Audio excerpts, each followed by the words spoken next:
Janones, ele que é candidato à presidência da Câmara dos Deputados. Deputado, seja muito bem-vindo mais uma vez aqui ao Café com Política, é um prazer conversar com o senhor. Bom dia, Adriana, bom dia, Rodrigo, o prazer é todo meu, agradecer a vocês mais uma vez pelo espaço, só pedir licença aqui, fazendo jus ao nome do quadro, estou tomando um cafezinho aqui. Que bom, deputado. Vamos começar então falando sobre um desafio, né, que o senhor está enfrentando nesse momento, que é a eleição para a presidência da Câmara. O senhor se apresenta como deputado, já é um candidato, né, à presidência da Câmara. Qual que vai ser um dos desafios para emplacar a candidatura? Quais esforços estão sendo desempenhados nesse momento, deputado? Adriana, minha candidatura ela tem um objetivo muito claro. Ela tem um objetivo, eu disse isso ontem no evento que a gente fez na Câmara dos Deputados, que é um objetivo de medir, de servir como um termômetro que vai medir o descolamento do parlamento brasileiro com o sentimento da população. E quando eu digo isso, eu não estou aqui sendo prepotente ou ousado demais em dizer que eu sou o único candidato que representa a vontade popular. Óbvio que não, a gente sabe que todos os parlamentares têm a sua representatividade, portanto todos representam de alguma maneira os anseios populares, mas a gente vive um regime democrático, que é um regime onde prevalece a vontade da maioria. Abraham Lincoln dizia que a democracia é um governo pelo povo, para o povo e com o povo, então é nisso que eu acredito. Então, hoje a minha candidatura não é a única, como eu disse, repito, mas é a candidatura indiscutivelmente com mais apelo popular. Se você fizer qualquer tipo de levantamento hoje, você vai perceber que a população brasileira, o sentimento do nosso país é: nós não queremos o sucessor do Rodrigo Maia, nós não queremos um candidato do Palácio do Planalto, nós queremos um candidato alinhado com aquilo que é de interesse da maioria do povo brasileiro, da grande parcela do povo brasileiro. Esse candidato quem representa essas bandeiras de forma prioritária sou eu, é a minha candidatura. Então a gente vai medir através dessa candidatura se o parlamento continua de costas virada para a população ou se ele ouve a voz que vem das ruas. E só para não me alongar demais nessa primeira resposta, dar um exemplo claro disso que eu estou querendo dizer: quando houve a discussão para pautar a MP1000, né, o mundo, não vou nem falar o Brasil, o mundo falava nisso, o Brasil todo falava nisso, e a Câmara simplesmente ignorava, sequer tocava naquele assunto. Isso não é possível mais, eu acredito que a população não aceita mais isso, e uma votação pífia, não só minha, mas de alguns outros candidatos que fujam da polarização, vai ter um alto custo para a imagem da Câmara. Agora, deputado, como é que fica, né, o clima dentro do partido, já que o partido do senhor, ele faz parte do bloco de apoio do deputado Arthur Lira, que é um dos candidatos à presidência da Câmara, né? Como que fica o clima aí dentro do partido?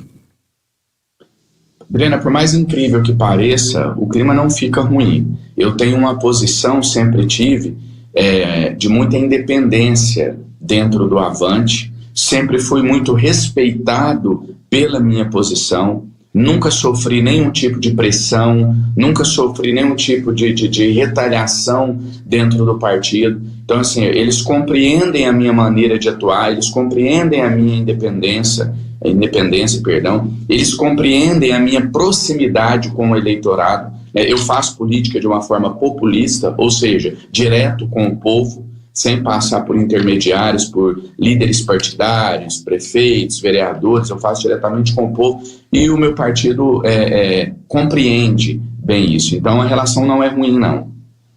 Deputado, o senhor falava aí das candidaturas que hoje polarizam esse debate, a candidatura do Arthur Lira, a candidatura do Baleia Rossi, um apoiado pelo presidente Jair Bolsonaro, o outro apoiado pelo presidente da Câmara, Rodrigo Maia. O senhor é um candidato tido como independente, assim como o seu colega mineiro também, Fábio Ramalho. São dois mineiros que estão tentando sair dessa polarização. Qual que é o desafio de vocês para romper essa polarização e esse jogo de poder que acaba existindo em torno de alguém que é apoiado pelo presidente da República e de alguém que é apoiado pelo atual presidente da Câmara, que são dois homens muito poderosos, obviamente? Olha, no caso do deputado Fábio Ramalho, que é alguém que eu respeito muito, a gente tem uma maneira diferente de atuação e eu acredito que o Fábio vá buscar aproximação direta com os colegas. No meu caso, a maneira de tentar quebrar isso é simples e eu resumo para você em uma frase: convencer os deputados a ouvirem as suas bases eleitorais, a ouvirem os seus eleitores. Só isso. Se os deputados ouvirem os seus eleitores, eu não tenho dúvida alguma que a gente passa a ter uma relevância nesse cenário. Quando eu digo ouvir, Rodrigo, eu não estou pregando aqui, e é bom a gente esclarecer isso, porque pode parecer um discurso vazio, né? Eu tenho total consciência que o parlamento, que a Câmara dos Deputados, ela tem uma eleição interna, que são os nossos pares que vão decidir o presidente da Câmara, e o que eu estou defendendo não é que isso vire uma eleição direta. Não estou defendendo que se faça um levantamento com a população e o que for mais votado entre as pessoas seja eleito. Não é isso. Mas eu acho que você fazendo você atribuindo algum peso para a opinião da população, para a vontade popular, eu acho que o cenário já muda. Eu tenho dito o seguinte, que um país onde a opinião popular não é levada em conta, e aí repito, não estou dizendo que as pessoas querem que o André Janones seja presidente da Câmara, vamos votar no André Janones, não é isso. Mas em um país sério, a opinião das pessoas, a opinião da população, ela tem que, no mínimo, ser levada em conta, ser considerada, ser levada para discussão. Eu dizia ontem, o seguinte, se a gente fosse um país sério de verdade, se a gente tivesse uma democracia consolidada, como a gente diz ter, a minha candidatura ela estaria hoje sendo considerada uma candidatura com a relevância de Arthur Lira e Baleia Rossi. Um vem avalizado pelo Palácio do Planalto, o outro vem avalizado pelo Rodrigo Maia e o outro vem avalizado pela vontade popular. Deputado, eu queria trazer agora a discussão dos impactos da Covid-19, né? E o senhor foi um defensor do auxílio emergencial de R$600, na época em que o presidente Jair Bolsonaro, o governo federal, acabou prolongando o auxílio e o valor passou a ser de R$300. Agora, nesse ano, né, de 2021, sem o auxílio, sem os auxílios também estaduais, como, por exemplo, aquele auxílio que o governo do estado aqui de Minas estava fornecendo aos impactados, né, pela Covid-19. Enfim, como fica a situação? Como que o senhor avalia a possibilidade ainda de reverter essa decisão e ter, de alguma forma, um auxílio para essas pessoas ainda esse ano?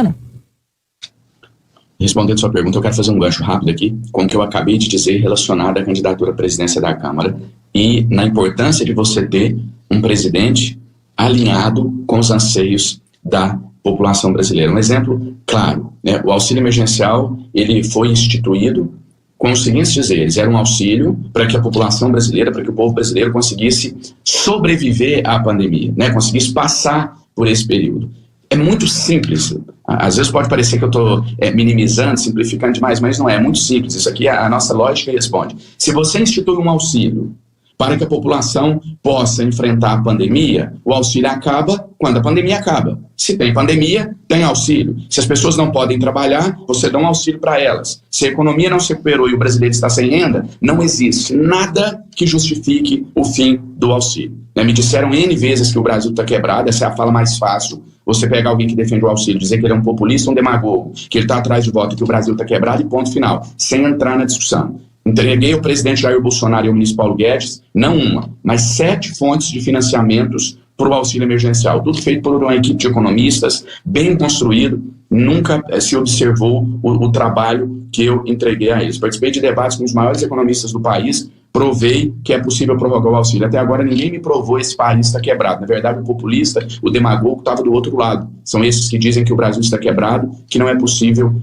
pagar um auxílio emergencial no ano de 2021. É necessário, as pessoas começam em uma situação de miserabilidade em algumas regiões do país. Eu recebo relato dessas pessoas, inclusive estou indo agora para, assim que passar as eleições da Câmara dos Deputados, muito provavelmente eu devo viajar a algumas regiões do país para mostrar isso e a possibilidade de continuar o auxílio, de ser prorrogado, felizmente começa a existir. Era algo que, se você me perguntasse até 15 dias atrás, eu te responderia que praticamente não teria qualquer chance, mas o assunto volta a ganhar alguma relevância entre nós deputados, os corredores aqui do Congresso Nacional, e parece ter alguma possibilidade sim de que retome. Eu acho que, infelizmente, né, para retomar o auxílio emergencial, a gente vai ter que estar numa situação muito crítica. Então, episódios como o que a gente viu ontem em Manaus, que mostram, joga luz no que está acontecendo, é uma maneira de você dar visibilidade, mostrar para o Brasil todo que a pandemia não acabou, que as pessoas ainda estão morrendo, que não se pode ainda tocar a vida normalmente. Isso facilita que o auxílio seja prorrogado.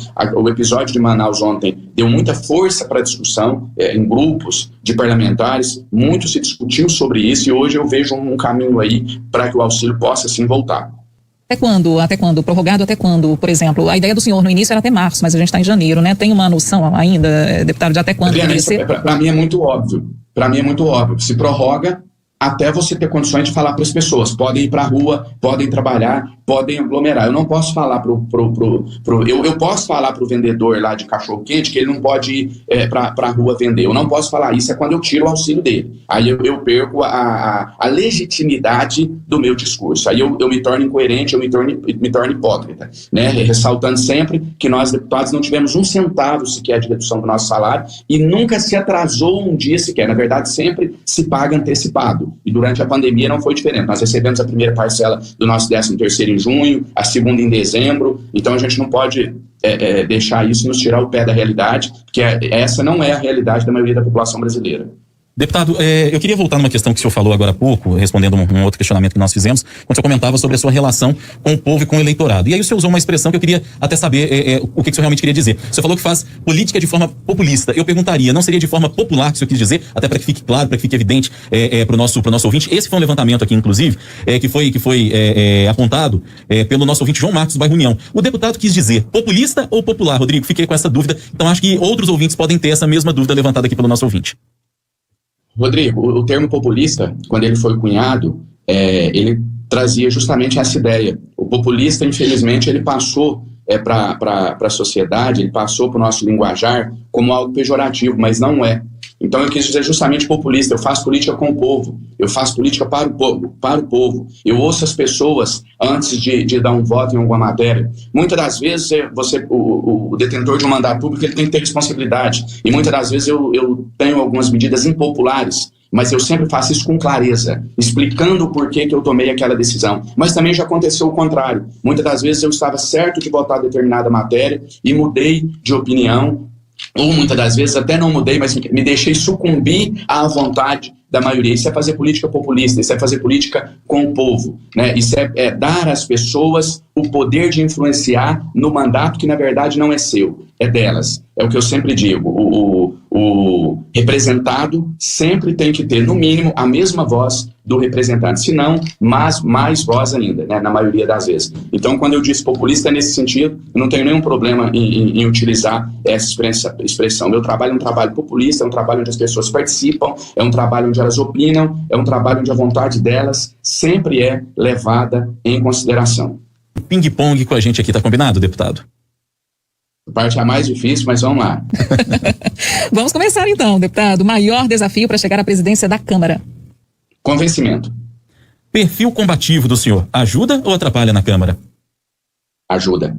Prioridade, se vencer nas eleições ou se vencer as eleições na Câmara?